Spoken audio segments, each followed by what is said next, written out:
Hi class, it's Mrs. Silvestro, and today we are continuing reading The Wild Robot. Today we are reading chapters 40, 41, and 42. Chapter 40, The Ship. Brightbill was a flying fanatic, and his favorite place to fly was up on the grassy ridge. The robot and the gosling liked to spend afternoons up there, working on the finer points of flying. And it was on one such afternoon that they noticed something mysterious far out at sea. Brightbill spiraled down to his mother, flopped onto the grass, and pointed to the horizon. Mama, what is that thing? Roz's computer brain found the right word. That is a ship. What's a ship? A ship is a large vessel used for ocean transport.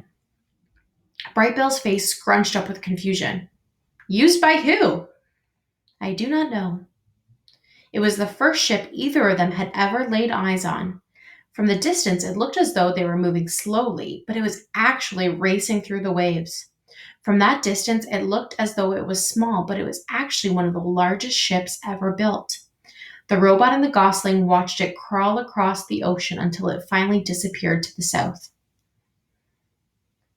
Where had the ship come from? Where was it going? Who was on board? Roz and Brightbill had many questions, but no answers. Chapter 41, The Summer.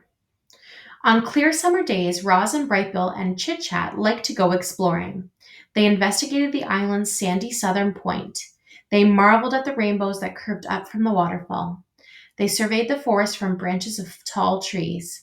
They met new friendly creatures, and sometimes they met new unfriendly creatures. But the only creatures they had to worry about were the bears.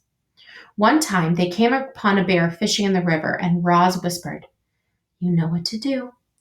Brightbill flew up and away. Chit Chat scurried home through the treetops, and Roz melted into the landscape as only she could. Later, they met back at the nest and told the neighbors all about their brush with danger. On dreary summer days, they would stay inside. Roz asked Brightbill and Chit Chat about dreaming, and about flying, and about eating, and about things they could do that she could not. But the youngsters had too much energy to sit for very long. They spent one drizzly afternoon kicking acorns around the nest. Chit Chat piled them up, and then Brightbill swung his big foot, and the acorns went flying. The little friends chased the acorns as they bounced and rolled and spun across the floor. Then they made a new pile and kicked them again.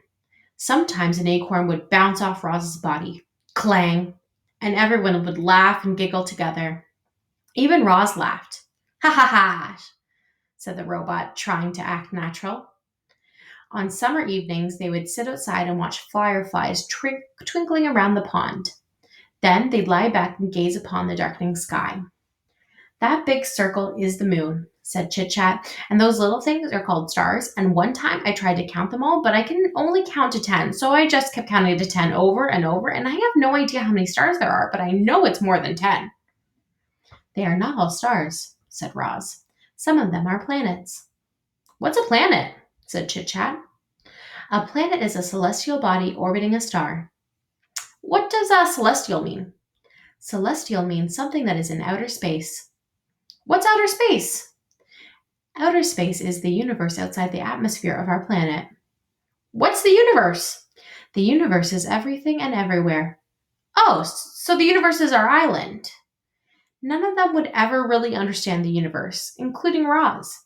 Her computer brain knew only so much. She could talk about the Earth and the sun and the moon and the planets and a few stars, and not much else. The night sky was full of streaking, shimmering, and blinking lights that she simply couldn't identify. Clearly, Roz was not designed to be an astronomer.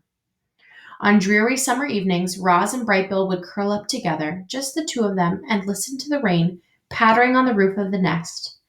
The robot would tell stories of annoying pine cones and terrible storms and camouflaged insects. But the sound of rain always made Brightbill sleepy, and he'd be out before his mother could ever finish a story. Chapter 42, The Strange Family.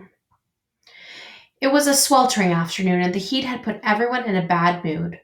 Roz was standing in the shade, watching her son out on the water. The other goslings were teasing him about something when suddenly when they suddenly burst into laughter, and Brightbill turned and hurried home with a stormy expression on his face. He stomped into the garden right past his mother without saying a word. "What is wrong, Brightbill?" said Roz as she followed her son into the nest. "Nothing," he squawked. "Leave me alone." "Tell me what is wrong." "I don't want to talk about it." "Maybe I can help." "Mama, the other goslings were making fun of me." "What did they say?" "They called you a monster and then laughed at me for having a monster mother." "They should know by now that I am not a monster. Would you like me to talk to them?" "No, don't do that. That'll just make things worse." The robot sat next to her son. "Mama, I know you're a robot, but I don't understand what a robot is." "A robot is a machine. I was not born, I was built." "Who built you?" "I do not know. I do not remember being built. My very first memory is waking up on the northern shore of this island." "Were you smaller back then?" said the gosling. "No, I have always been this size." Roz looked down at her weathered body. "However, I used to be shiny like the surface of the pond. I used to stand straighter than a tree trunk. I used to speak different language. I have not grown bigger, but I have changed very much." The robot wanted to explain things to her son, but the truth was that she understood very little about herself. It was a mystery how she came to life on the rocky shore. It was a mystery why her computer brain knew certain things but not others. She tried to answer Brightbill's questions, but her answers only left him more confused. "What do you mean you're not alive?" squawked Brightbill. "It's true," said Roz. "I am not an animal. I do not eat or breathe. I am not alive." "You move and talk and think, Mama. You're definitely alive." It was impossible for such a young goose to understand technical things like computer brains and batteries and machines. The gosling was much better at understanding natural things like islands and forests and parents. Parents. The word suddenly left Brightbill feeling uneasy. "You're not my real mother, are you?" "There are many kinds of mothers," said the robot. "Some mothers spend their whole lives caring for their young. Some lay eggs and immediately abandon them. Some care for the offspring of other mothers. I have tried to act like your mother, but no, I am not your birth mother." "Do you know what happened to my birth mother?" Roz told Brightbill about the fateful day in spring, about how the rocks had fallen and only one egg had survived, about how she'd put the egg in a nest and carried it away, about how she'd watched over the egg until a tiny gosling hatched. Brightbill listened carefully until she finished. "Should I stop calling you Mama?" said the gosling. "I will still act like your mother no matter what you call me," said the robot. "I think I'll keep calling you Mama." "I think I will keep calling you son." "We're a strange family," said Brightbill, with a little smile. But I kind of like it that way." "Me too," said Roz. That's all for today, folks. Thanks for reading with me, and I'll see you tomorrow.